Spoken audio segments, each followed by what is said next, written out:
Iya. Bismillahirrahmanirrahim. Assalamualaikum warahmatullahi wabarakatuh.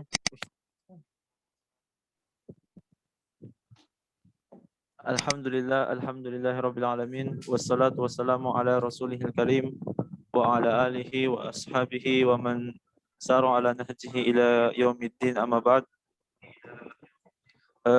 Ikhwan dan akhwat, para peserta taklim pekanan yang sama-sama dimuliakan oleh Allah Subhanahu wa taala. Insyaallah pada malam hari ini kita akan melanjutkan kembali taklim pekanan kita, membahas kitab Mukhtasar Minhajul Qasidin karya Al-Imam Muhammad bin Abdurrahman Al-Qudamah rahimahullah, yang insyaallah akan bersama kita Ustadz Fahmi Alfian hafizahullah taala. Untuk itu kepada Ustadz kita waktu dan tempat kami persilahkan. Ya, tafadhol Ustadz. Bismillahirrahmanirrahim. Alhamdulillahirabbil alamin wa bihi nasta'inu ala umuri dunya waddin. Shalawatullahi wa salamuhu ala asyrafil anbiya'i wal mursalin nabiyina Muhammad wa ala alihi wa sahbihi ajma'in, amma ba'du. Pemirsa dimanapun Anda berada, ahlan wa sahlan, selamat datang kembali kepada kajian kita, kajian Mukhtasar Minhajul Qasidin, karya Syekh Ahmad bin Abdurrahman bin Qudamah al-Maqdisi rahimahullah ta'ala. Bagaimana yang telah disampaikan, kita melanjutkan pembahasan yang telah lalu. Pembahasan yang lalu kita masih berkutat tentang kitab yang membahas tentang adab-adab serta hak-hak berinteraksi dan bermuamalah dengan makhluk-makhluk Allah, entah itu dari kalangan saudara, teman, keluarga, dan lain sebagainya. Nah, pada kesempatan kali ini beliau menyebutkan satu pasal, faslun jumlatu adabil muasyarati lil khalq.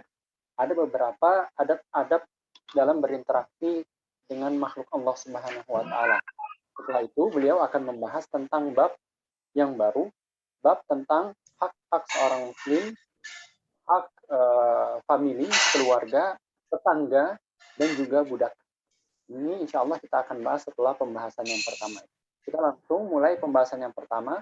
Beliau menyebutkan dalam pasal ini beberapa ragam atau aneka adab-adab yang perlu diperhatikan saat kita berinteraksi dengan orang lain. وَنَذْكُرْ فِي آخِرِ هَذَا الْبَابِ جُمْلَةً مِنْ آدَابِ الْمُعَاشَرَةِ لِلْخَلْقِ فَمِنْ حُسْنِ الْمُعَاشَرَةِ أَنْ تَتَوَقَّرْ مِنْ غَيْرِ كِبْرٍ. Seorang dalam berinteraksi dengan orang lain hendaknya menjaga wibawanya tanpa harus bersikap sombong. وَتَتَوَاضَعْ فِي غَيْرِ ذُلٍّ. Kata beliau, hendaknya juga bersikap tawadhu, rendah hati, fi ghairi dhullin, tanpa harus rendah diri. Wa antal qas-sadiqa wal aduwa biwajhi ridha min ghairi dhullin lahum wala khaufin minhum. Ya, bertemu dengan orang lain, entah itu teman atau orang yang berselisih dengan kita, dengan satu wajah. Ya, ketika dengan teman kita tidak terlalu menampakkan bahwasanya kita manut, ya tunduk, tidak. Dengan musuh atau orang yang berselisih dengan kita tidak tampakkan bahwasanya kita takut pada dia. Wa tatahaffaz min mujalasatika min tashbihi asabi. Ya, ketika duduk usahakan tidak melakukan ini, ya, ketika duduk tidak tangannya tidak digenggam seperti ini. Wa idkhali isba'aka fi anfik. Dan juga ketika duduk di dalam satu majelis saat kumpul dengan orang lain hendaknya tidak memasukkan jari ke dalam hidung. Fakasrati busafik, dan juga tidak meludah, ya, pada saat di satu majelis sedang berkumpul dengan orang lain hendaknya tidak meludah. Wat tasa'ub, dan juga menjaga diri jangan sampai terlihat menguap. Ya, ini penting untuk diperhatikan karena ya sudah jarang, terutama pada saat kita di usia dewasa, sudah jauh dari materi-materi pembelajaran di sekolah. Ya, kadang kita terpengaruh dengan teman-teman, terpengaruh dengan lingkungan kita melupakan beberapa adab-adab yang dulu diajarkan oleh bapak guru kita di sekolah. Ya, salah satunya menguap ini, ya.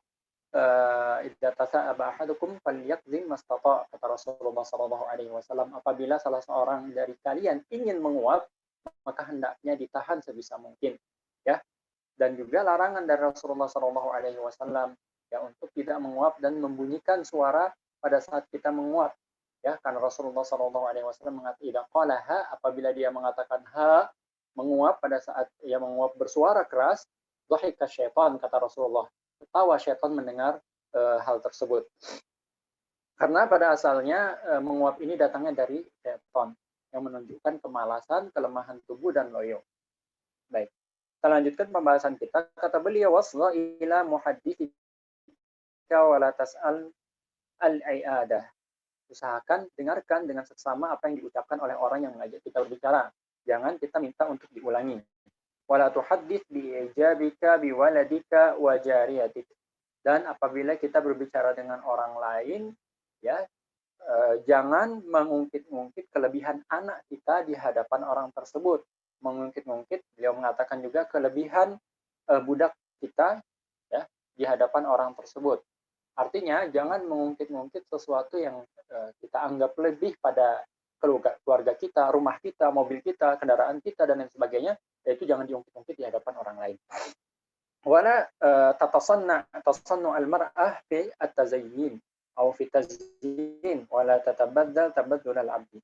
Nah, pada saat kita bertemu dengan orang lain juga jangan terlalu berlebihan dalam berhias, memakai pakaian yang berlebih-lebihan, bahkan berdandan, mohon maaf ya bagi laki-laki, sampai seperti wanita. Itu tidak pantas dan juga tidak seperti hamba sahaya yang tidak terurus.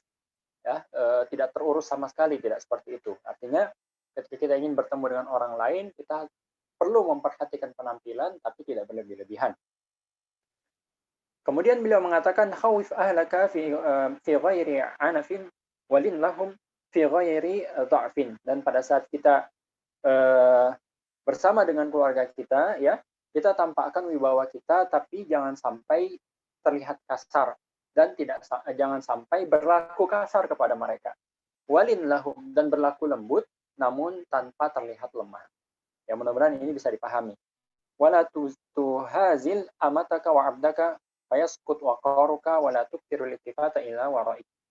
Beliau juga jangan apabila seseorang memiliki budak, hendaknya jangan sering bercanda dengan budaknya karena itu bisa menjatuhkan wibawanya di hadapan budak-budak tersebut. Wala tukthirul iltifata ila waraik, juga apabila kita duduk di satu majelis jangan suka menoleh ke belakang. Wala tujalisus sultan.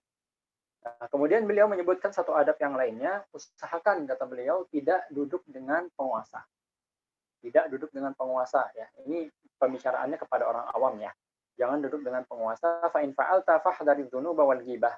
Dan apabila kamu duduk dengan penguasa, duduk dengan pemimpin, maka hati-hati, ya, terhadap perbuatan dosa dan ghibah.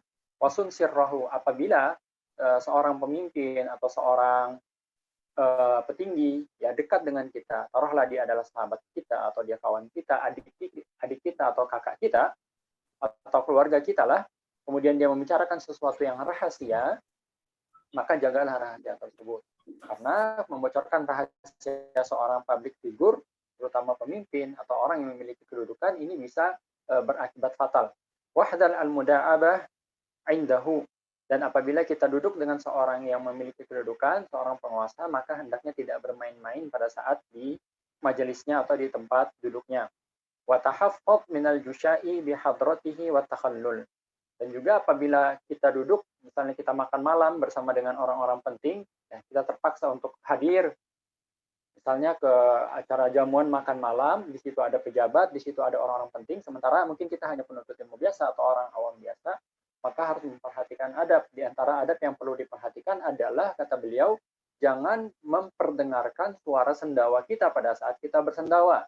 Juga apabila ada sesuatu menempel di gigi kita, ya maka hendaknya tidak dibersihkan atau tidak kita cabut dengan jari-jari kita di hadapan mereka. Wa in qarrabaka fakun minhu ala hadar. Dan apabila seorang penguasa mendekatkan kamu, kata beliau, dengan majelisnya, dengan tempat duduknya, ya, memilih tempat yang dekat dengan dia, maka hati-hati. Fa in istarsala ilaika fala ta'man inqilabahu alaika warfuq bihi rifqaka bis-sabi. Ya, kalau misalnya orang seperti itu, ya, kalau misalnya kita asik mengobrol dengan dia, maka hati-hati, bisa saja orang ini berbalik menyerang kita nanti di kemudian hari. Kemudian kata beliau, urfuq bihi rifqaka bis-sabi wa kallimhu bima yashtahi wa la tadkhul bainahu wa baina ahli wahsyamihi. Baik. Kita lanjutkan saja, wa iyyaka wasadiqal afiyah. Kemudian beliau mengatakan, di antara adab-adab yang lain ketika kita interaksi dengan orang lain adalah hendaknya kita berhati-hati dengan sebutan sadiqul afiyah. Ada dalam istilah orang Arab sadiqul afiyah, teman yang hanya datang pada saat kita senang, teman yang hanya datang pada saat kita lapang. Nah, ini dalam bahasa Arab sebutannya sadiqul afiyah. Makanya dalam pepatah Arab mengatakan ihfad sadiqul bala wahdar sadiqul afiyah. Atau mereka ada yang namanya sadiqul bala, teman yang datang pada saat kita susah, pada saat kita ditimpa musibah, teman yang datang pada saat kita membutuhkan bantuan. Ini namanya sadiqul bala. Kalau ada teman yang seperti ini, maka ini teman yang benar, teman yang baik, hendaknya senantiasa diperhatikan dan dipegang erat-erat. Adapun jenis yang kedua namanya adalah sadiqul afiyah. Pada saat kita lapang, dia ada. Pada saat kita senang, dia ada. Tapi kebalikannya, pada saat nanti kita susah, dia yang tidak ada dan tidak pernah muncul. Nah, ini kata beliau, hati-hati dengan teman yang seperti ini modelnya. Wala taj'al malaka akrama min irdika. Dan ketika berinteraksi dengan orang lain, salah satu kaidah yang penting untuk diperhatikan adalah jangan menjadi penjilat. Ya, jangan sampai harga diri kita jual rendah untuk mendapatkan keuntungan duniawi dari kawan kita misalnya, atau dari orang lain yang kita berinteraksi dengannya. Wala taj'al malaka, jangan jadikan harta lebih mulia di sisimu, lebih mulia menurut pandanganmu dibandingkan kehormatanmu. Wa idza dakhalta majlisan fajlis fi ma huwa aqrabu litawadu. Dan di antara adab yang lain yang beliau sebutkan yang perlu diperhatikan ialah apabila masuk ke dalam suatu majelis, satu perkumpulan, ya, bertemu dengan orang banyak, maka pilihlah tempat yang mana diri kita bisa tertawadhu mungkin di tempat tersebut. Ya. Dalam satu majelis, ya taruhlah majelis berbentuk seperti ini ya. Ada namanya sadrul majelis. Biasanya sadrul majelis itu apabila kita masuk, kita akan berhadapan dengan apa lagi namanya, dengan orang yang duduk di sana. Itu namanya sadrul majelis. Atau titik intinya majelis, pusatnya majelis tersebut. Ya, apabila kita berkumpul bersama, ya biasanya para pemimpin duduk di situ. Apabila apabila majelisnya atau ruangannya atau tempat duduknya berbentuk huruf U, ya biasanya di pangkal huruf U tersebut orang itu duduk. Apabila dia berbentuk O, maka dia di tengah-tengahnya misalnya. Atau dia berbentuk P, maka orang itu duduk di bagian yang lancip atau yang di sudut huruf P tersebut. Maka hati-hati, apabila kita orang biasa, maka pilihlah tempat di mana lebih dekat kita untuk bersikap tawadhu di tempat tersebut. Kemudian beliau mengatakan wala tajlis 'ala thariq. Ya, usahakan apabila duduk jangan duduk di jalanan. Apabila di rumah orang kita duduk, jangan duduk di jalanannya. Fa idza jalasta faghuddal basar. Dan kalau misalnya terpaksa harus duduk di jalan, ya, di jalan, maka kata beliau idza jalasta faghuddal basar. Apabila duduk di jalan, maka hendaknya tundukkan pandangan. Wansuril mazlum, tolonglah orang yang membutuhkan, orang yang dizalimi. Wa arsyidid dhal, dan tunjukkanlah jalan bagi orang yang sesat. Dan ini semuanya adalah perintah Rasulullah SAW. Ketika Rasulullah SAW keluar rumah, mendapati beberapa sahabat duduk-duduk di jalan. Kemudian ditanya Rasulullah SAW, atau beliau mengatakan, iyakum al-julusa fit turuqat. Jangan duduk di jalan, kata Rasulullah SAW. Para sahabat mengatakan, malana min majalisina natahaddatsu fiha ya Rasulullah, kita tidak punya tempat duduk lain untuk kumpul-kumpul kecuali di jalan. Maka Rasulullah SAW, tidak abaita illal majlisa, kalau memang tidak bisa begitu, ya fa'atil tariqah.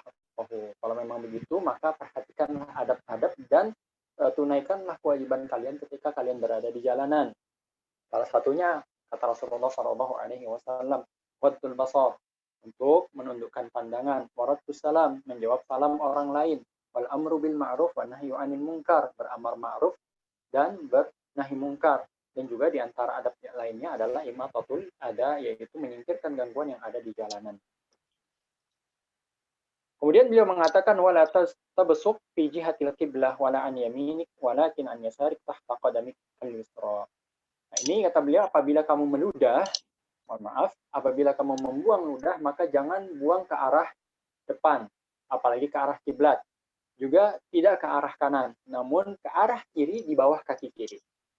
Dan ini diajarkan Rasulullah SAW ketika kita sholat. Ya, ketika kita sholat dan harus membuang ludah, mohon maaf, maka tidak diperkenankan membuang ludah ke arah depan, ke arah kiblat, ke arah kanan. Yang diperbolehkan adalah ke arah kiri di bawah kaki kiri. Ini apabila kita sholatnya di tanah lapang. Adapun ya ini sebenarnya Rasulullah menyebutkannya di masjid ya. Namun di masjid di zaman kita sekarang masjid semuanya telah ditutupi oleh keramik. Bahkan ada sejadahnya, ada karpetnya, maka tidak tepat untuk melakukannya. Maka solusinya satu, apabila memang Anda akan mengeluarkan atau membuang ludah pada saat sholat, maka gunakan tisu. Atau memang kalau misalnya saat sangat kepepet ya, maka gunakan, mohon maaf, bagian daripada baju Anda. Dan salah satu fungsi surban adalah untuk itu. Baik. Beliau mengatakan, wahdar mujalasatal awam. Nah, kata beliau, usahakan, ya, apalagi orang-orang berilmu, para ulama, jangan terlalu sering duduk dengan orang awam. فإن فعلت فعليك بالتغافل عما يجري من سوء أخلاقهم وترك الخوض في حديثهم. Dan apabila duduk dengan orang awam, maka perhatikan adabnya. Adabnya apabila kita duduk dengan orang awam yang tidak mengerti adab, tidak belajar agama dan lain sebagainya, orang di pasar lah yang tidak tahu misalnya, maka hendaknya bersikap bodoh amat, bersikap tajahul atau taghaful. Taghaful itu maksudnya bodoh amat atau bersikap masa bodoh apabila terjadi terjadi perbuatan yang tidak menyenangkan hati kita atau ada akhlak mereka yang tidak pantas. Misalnya kita berbicara dengan mereka dengan santun, mereka malah membentak kita atau berbicara dengan kata-kata yang tidak sopan dan kasar. Ya, tidak boleh langsung marah. Ya, kata beliau, bersikap bodoh amat, bersikap masa bodoh dengan cara berusaha membuat keadaan atau merekayasa keadaan seakan-akan perbuatan yang tidak baik itu tidak pernah terjadi sama sekali kepada kita. Baik. Beliau mengatakan wahdar kasratal mizah fa innal labiba yahqid 'alaika fil mizahi was-safih yajtari'u 'alaika. Demikian juga pada saat kita duduk berinteraksi dengan orang banyak, maka hendaknya jangan terlalu sering bercanda. Karena orang yang berakal dia tidak suka banyak bercanda dan bisa jadi marah kepada kita apabila kita banyak bercanda di majelisnya dia. Demikian juga orang-orang yang tidak berakal, orang-orang yang kurang akalnya, ketika melihat kita banyak bercanda, maka dia akan berani kepada kita. Dalam arti kata, berani juga menjadikan kita bahan candaan atau objek kekonyolan mereka. Ya. Kemudian, beliau membahas bab yang berikutnya. Fi hukukil muslim, bab yang membahas tentang hak-hak seorang muslim, ar-rahim, hak sanak keluarga, family, al-jiwar, hak yang membahas tentang hak-hak tetangga, wal milk, dan juga berinteraksi dengan hamba sahaya.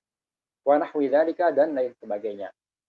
Beliau di sini akan menyebutkan beberapa macam jenis hak-hak seorang muslim yang wajib ditunaikan oleh muslim yang lainnya. Di sini beliau sebutkan di antara hak seorang muslim adalah antusallima alaihi idza laqitahu, apabila kamu menemuinya, mengucapkan salam kepadanya. Nah, jadi kita mengucapkan salam itu adalah kewajiban, mohon maaf, hak kita yang kita tunaikan atau hak kawan kita yang kita tunaikan. Kemudian juga tujibuhu idza da'aka, apabila dia mengundang untuk menghadiri pesta pernikahan, maka wajib undangan tersebut ditunaikan. Wa tashmitihi idza atasa, kemudian apabila dia bersin seraya mengucapkan alhamdulillah, dia bersin satu. Kemudian yang kedua dia mengucapkan alhamdulillah, maka hendaknya diucapkan doa kepada orang tersebut. Doanya adalah yarhamukallah. Ya, yarhamukallah artinya semoga Allah merahmatimu. Dan ini adab. Wa ta'uduhu idza marida, dan apabila orang tersebut sakit, maka hendaknya dijenguk. Wa tashhad janazatahu idza mata, apabila dia meninggal dunia, maka hendaknya disaksikan jenazahnya dan diantar sampai ke kuburannya. Dan semua yang telah disebutkan ini adalah berdasarkan hadis Rasulullah SAW yang masyhur, hakul muslim alal muslimi fittun. Ada 6 hak seorang muslim yang hendaknya ditunaikan oleh muslim lainnya yang telah disebutkan 6 tadi. Kemudian di antara hak yang lainnya adalah tansahu lahu idza stansahaka, apabila dia meminta nasihat darimu, meminta wejangan, maka hendaknya diberikan nasihat. Fatahfadhu bi dhahril ghaibi wa tahfadhu bi dhahril ghaibi idza ghaba, apabila dia tidak ada di tempatmu sekarang, kemudian hendaknya kita menjaga hartanya, menjaga kehormatannya agar tidak diceritakan atau tidak dijelek-jelekan oleh orang lain dan lain sebagainya. Wa tuhibbu lahu ma tuhibbu li nafsik, ya, menginginkan kebaikan bagi dirinya sebagaimana menginginkan kebaikan bagi diri sendiri. Wa takrahu lahu ma takrahu li nafsik, membenci kejelekan bagi dirinya sebagaimana engkau menginginkan atau membenci kejelekan bagi diri sendiri. Wa jami'a hadza manqulun fil athar, dan yang tadi telah disebutkan semuanya telah disebutkan oleh Rasulullah sallallahu alaihi wasallam. Wa minha, di antara adab yang lainnya adalah alla tu'dhihi ahadan minal muslimina biqaulin wala fi'lin wa anta tawadha' lil muslimin. Di antara hak seorang muslim yang harus kita tunaikan adalah tidak mengganggunya, entah itu dengan perbuatan atau dengan ucapan. Dan juga ketika kita berinteraksi dengannya, kita menampakkan kepadanya sikap tawadhu, rendah hati, wala tatakabbar alaihim, dan tidak sombong, wala tusammi' balaghatin nasi ba'dhum fi ba'dhin wala tuballigh ba'dhum ma tasma'u min ba'd. Di antara wala tasma' balaghatin nas. Baik. Di antara adab lainnya atau hak lainnya adalah tidak menjadi pembawa berita buruk bagi orang lain. Mohon maaf, maksud saya seperti ini. Apabila ada orang ngomong jelek ke fulan, si A, kita dengar, maka kita sebagai orang yang mendengar tersebut hendaknya tidak membawa pesan ini atau membawa berita jelek ini, omongan jelek ini kepada si A. Ada orang membicarakan keburukan si B.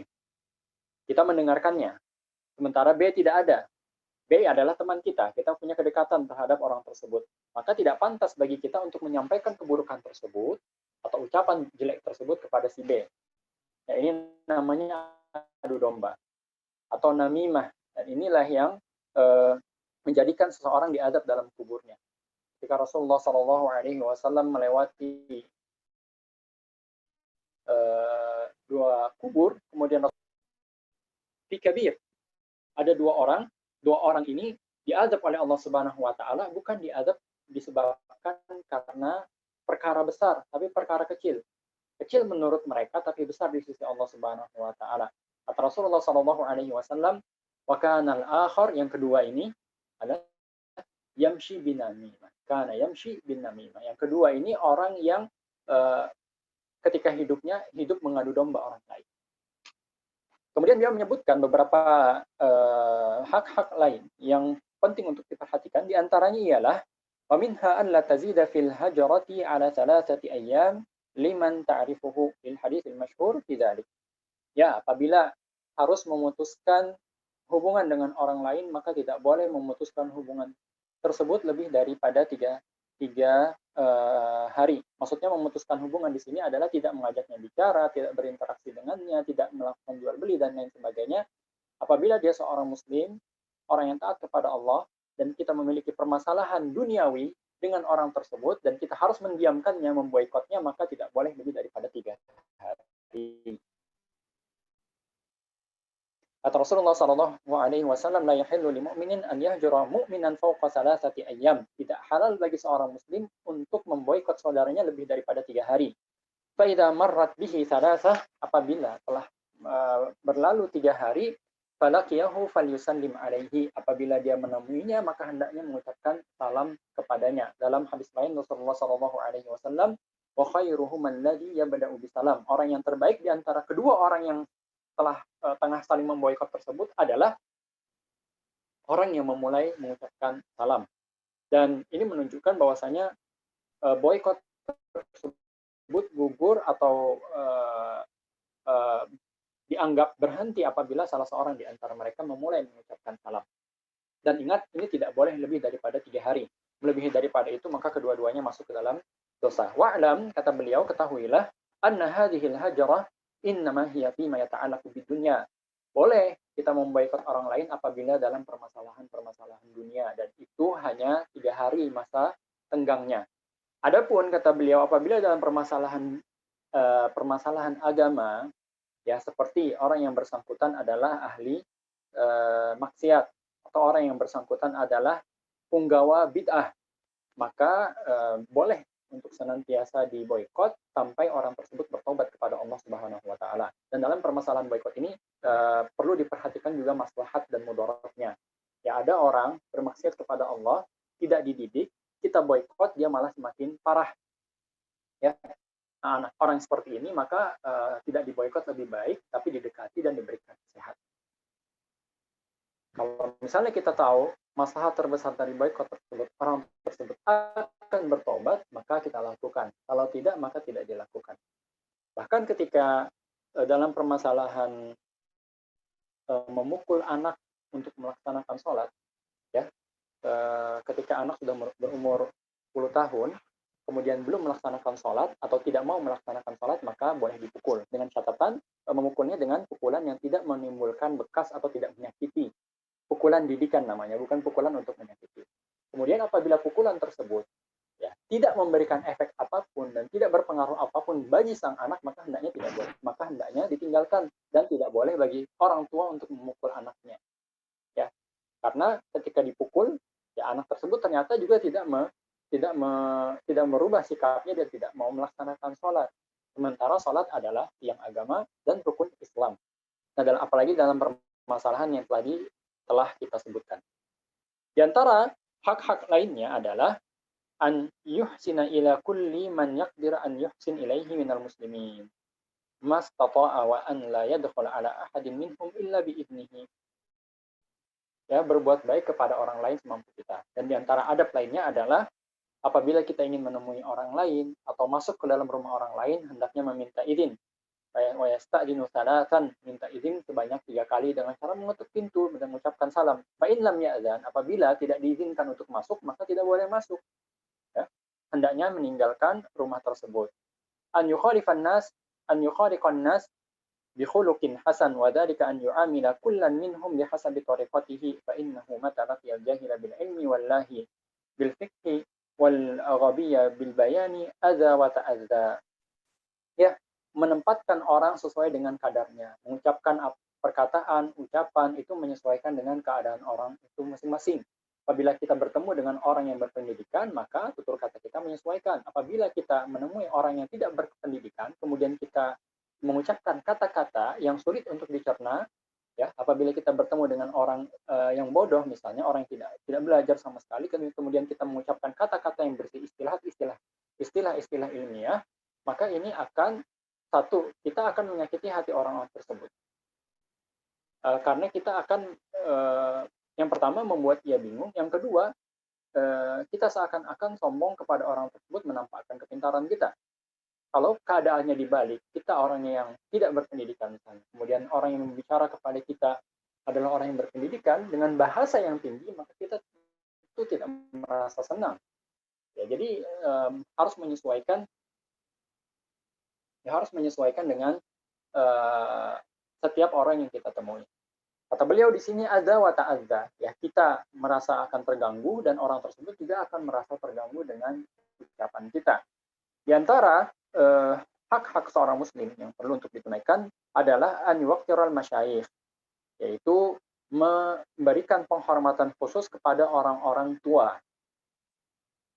Wa yarhamus sibyan, dan memberikan perhatian khusus dan kasih sayang kepada anak-anak kecil. Wa an yakuna ma'al khalqi kafatan talqal wajhi rafiqan, ya bermuka baik, murah senyum kepada semua orang. Wa an yafilahum bil wa'd, apabila berjanji menepati. Wa yansifun nasa min nafsihi wa la ya'ti ilaihim illa ma yuhibbu an yu'ta ilaihi, berinteraksi dengan orang lain ya sebagaimana kita ingin juga diperlakukan. Kita memperlakukan orang lain sebagaimana kita ingin diperlakukan. Itu kuncinya. Qala Al-Hasan Al-Basri mengatakan, Allahu ila Adam alaihi salam arba'u kalimat. Allah mewahyukan kepada Nabi Adam alaihi salam 4 perkara. Perkara pertama, waqala Allah berfirman kepada Nabi Adam, fihin najma'ul amri laka wali waladik. Nah, dalam 4 perkara ini ya ada jima'ul amr, segala sesuatu yang mengumpulkan semua perkara, kata beliau. Laka, bagi kamu wahai Adam, wali waladik, dan untuk anak-anak keturunanmu. Wahidatun li, satu untukku, maksudnya untuk Allah. Wa wahidatun laka, yang satunya lagi adalah, yang kedua adalah untukmu. Wa wahidatun baini wa bainak, dan yang ketiga adalah di antara kita, ya. Dan yang keempat adalah bainaka wa bainal khalq, antara kamu dengan makhluk Allah yang lainnya. Fa ammal latili, yang pertama yaitu yang untuk aku adalah fata'buduni la tusyriku bi syai'an. Mengesahkan aku, menyembah aku, kata Allah Subhanahu wa taala, dan tidak mempersekutukanku dengan apapun. Ini perkara yang pertama. Perkara yang kedua, kata Allah Subhanahu wa taala, fa'amaluka, yang kedua adalah beramal soleh. Kenapa? Karena amal soleh ini ujzika bihi afqara ma takunu ilaihi. Allah akan membalasnya ketika kita sangat membutuhkan balasan dan pahala dari Allah Subhanahu wa taala. Kapan itu? Yaitu pada hari kiamat. Kemudian yang ketiga. Yang ketiga ini adalah antara aku dengan kamu, kata Allah Subhanahu wa taala, fa'alaika du'a wa 'alayyal ijabah. Kamu berdoa, perbanyak doa, maka aku yang akan menunaikan doa tersebut dan menjawabnya. Ini yang ketiga. Dan yang terakhir adalah fa'ammal lati bainaka wa bainan nas, ya, antara kamu dengan orang lain, fatashabuhum billadzi tuhibbu an yashabuka bihi. Perlakukanlah mereka sebagaimana kamu ingin diperlakukan. Di antara adab yang lainnya yang perlu untuk diperhatikan, yang mana dia adalah hak yang harus ditunaikan bagi setiap muslim, adalah ziyadatu tauqiri dawil hayat, yaitu memberikan penghormatan khusus bagi orang-orang yang memiliki kedudukan sosial di tengah-tengah masyarakat. Entah itu orang tua, alim ulama, orang yang berpendidikan, orang kaya, orang yang memiliki kedudukan politik dan lain sebagainya. Siapapun dia, ya, walaupun kita berbeda, tapi tetap harus memberikan penghormatan khusus kepada orang tersebut. Wa minha islahu dzatil bayyin wa satri auratil muslimin, yaitu berusaha untuk mendamaikan pihak yang berseteru dan juga senantiasa menutupi kekurangan aib kaum muslimin. Wa alam annahu man ta'ammala satrallahi ta'ala 'ala al-'usah fid dunya iktada bi lutfihi. Nah, beliau sekarang membahas tentang bagaimana kita berusaha untuk menutupi aib orang lain. Dalam sebuah hadis Rasulullah Shallallahu alaihi wasallam mengatakan, "Waman satara musliman, barang siapa yang menutupi aib seorang muslim, satarahullahu fid dunya wal akhirah." Maka Allah tutupi aibnya di dunia ini dan di akhirat. Jadi kalau misalnya kita mengetahui fulan punya aib, Alan, saudara kita punya aib, tidak boleh disebar. Diam. Simpan baik-baik, tidak boleh sampaikan kepada siapapun, sampai kepada istri kita, anak kita, orang terdekat kita. Ya. Tidak boleh disampaikan sama sekali. Kita harap Allah Subhanahu wa taala menutupi aib kita yang mungkin lebih banyak di dunia ini dan di akhirat. Baik. Beliau mengatakan, kalau kita perhatikan bagaimana Allah berinteraksi dengan hamba-hambanya dan menentukan hukum-hukum terhadap hamba tersebut, kita akan melihat bagaimana kelembutan Allah dan kasih sayang Allah, dan bagaimana Allah ingin menutupi aib orang hamba. Contoh kasus adalah orang yang berzina. Dalam permasalahan zina, hukum Islam menetapkan apabila ada 4 orang saksi. 4 orang saksi ini berkata bahwasanya telah terjadi perzinahan antara fulan dan fulanah, misalnya. Ya.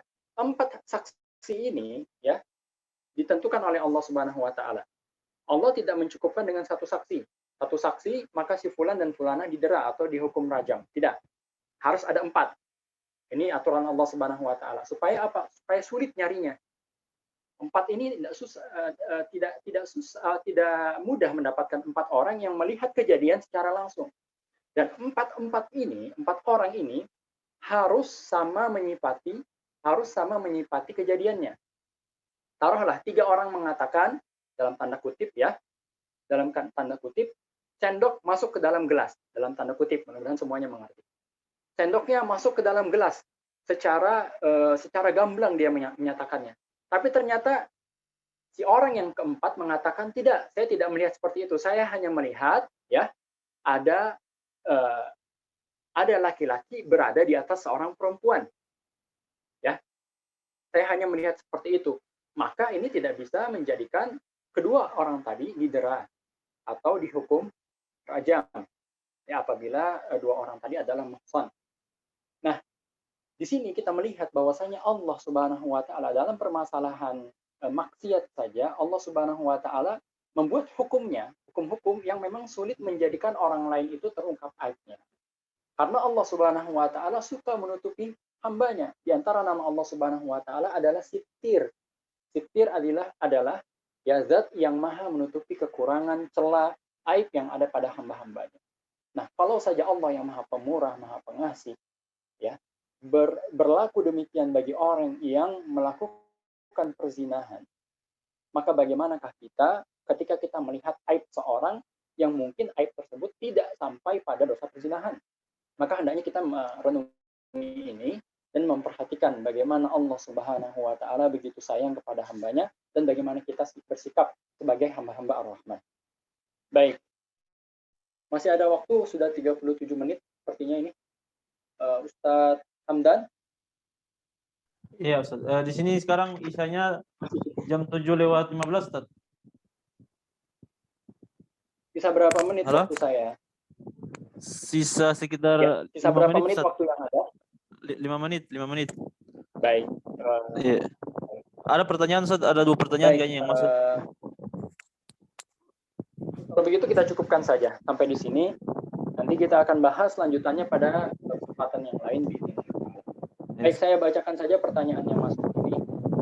Ada pertanyaan, bagaimana sikap kita apabila diundang teman untuk hadiri pernikahannya yang ada di dalamnya musik dan ikhtilat?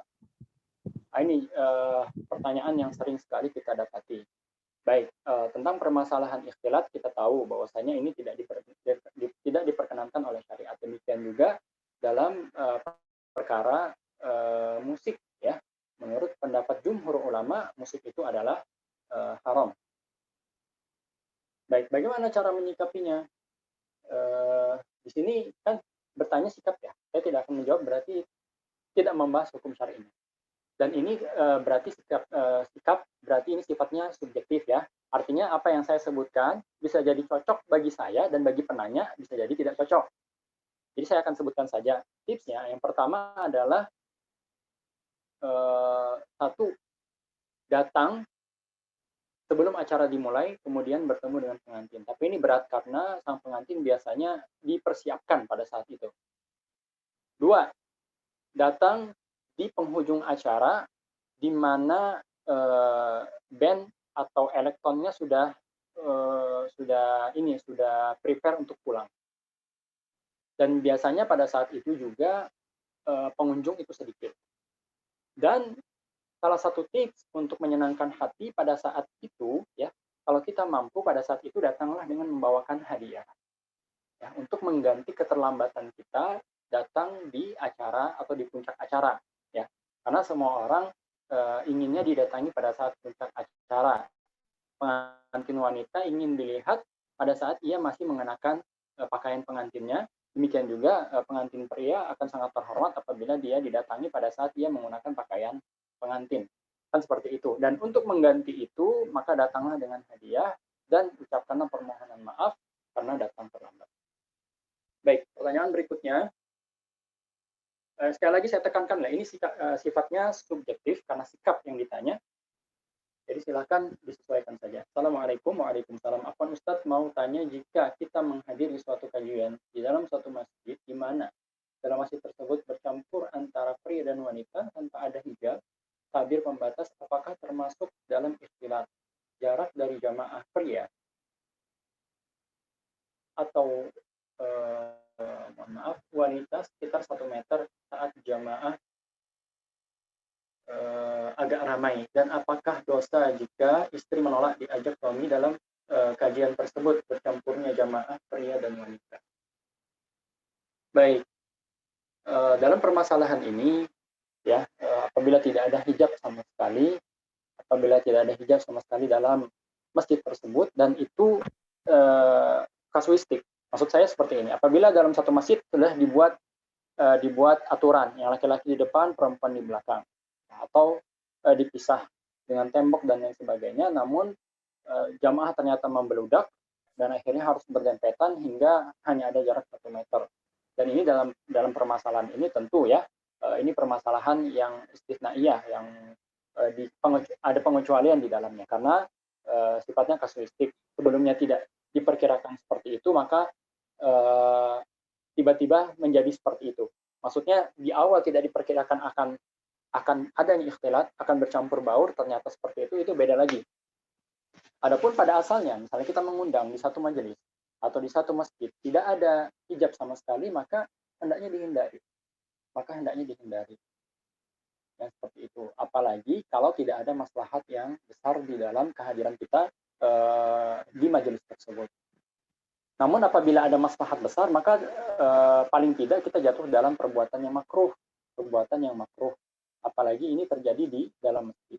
Dan ini maklumi ya, di zaman Rasulullah SAW ya, tidak ada hijab pembatas antara laki-laki dan perempuan. Terutama pada saat sholat. Karena sebagian sahabat di zaman dahulu masih bisa melihat pada saat ruku, melihat wajah wanita yang ada di belakang. Dan ditegur oleh Rasulullah SAW. Namun hadis ini yang membahas tentang perkara itu masih diperselisihkan para ulama. Apakah itu terjadi sebelum ayat hijab atau terjadi pada saat setelah ayat hijab? Masih diperselisihkan karena tidak ada bukti nyata atau bukti yang detail menjelaskan permasalahan itu. Ala kulli hal, bagi ulama yang mengatakan itu terjadi setelah ayat hijab dan itu terjadi di zaman Rasulullah SAW dan terjadi di hari kita atau di zaman kita ini, maka hendaknya diperhatikan ya, wanita di zaman Nabi SAW itu berbeda dengan wanita di zaman kita. Di zaman Rasulullah SAW wanitanya seperti apa, mereka para sahabat dan juga mereka adalah orang-orang yang paling dekat dengan Nabi SAW, dekat dengan ketaatan, berbeda dengan wanita-wanita di zaman kita. Sampai di masjid pun mereka bersolek. Ya, ini yang menunjukkan bahwasanya kemakruhannya semakin kuat kalau tidak sampai pada derajat haram. Kemakruhannya semakin kuat kalau tidak sampai pada derajat haram. Nah, bagaimana dengan seorang wanita yang tidak mengingin atau tidak mau diajak ke acara yang di dalamnya ada ikhtilat, entah itu di masjid atau di luar masjid dan lain sebagainya, maka itu adalah hak dia. Ya, sebagai seorang hamba Allah, hak Allah Subhanahu wa taala didahulukan dibandingkan hak suami. Allah taala akan. Ya, saya kira demikian. Saya kembalikan kepada Ustadz Hamdan. Hadza wa sallallahu ala nabiyina Muhammad wa ala alihi washabihi wasallam. Walhamdulillahi rabbil alamin. Syukran Ustaz. Kami ucapkan syukran wa jazakumullah khairan kepada Ustadz kita, Ustadz Fahmi Alfian hafizahullah taala atas materi yang telah disampaikan. Kita tutup dengan doa kafaratul majlis. Subhanakallahumma bihamdik asyhadu an la ilaha illa anta nastaghfiruka wa natubu ilaik. Assalamualaikum warahmatullahi wabarakatuh. Syukran Ustaz. Afwan, saya izin live ya. Iya Ustaz. Di sini juga sudah Isya.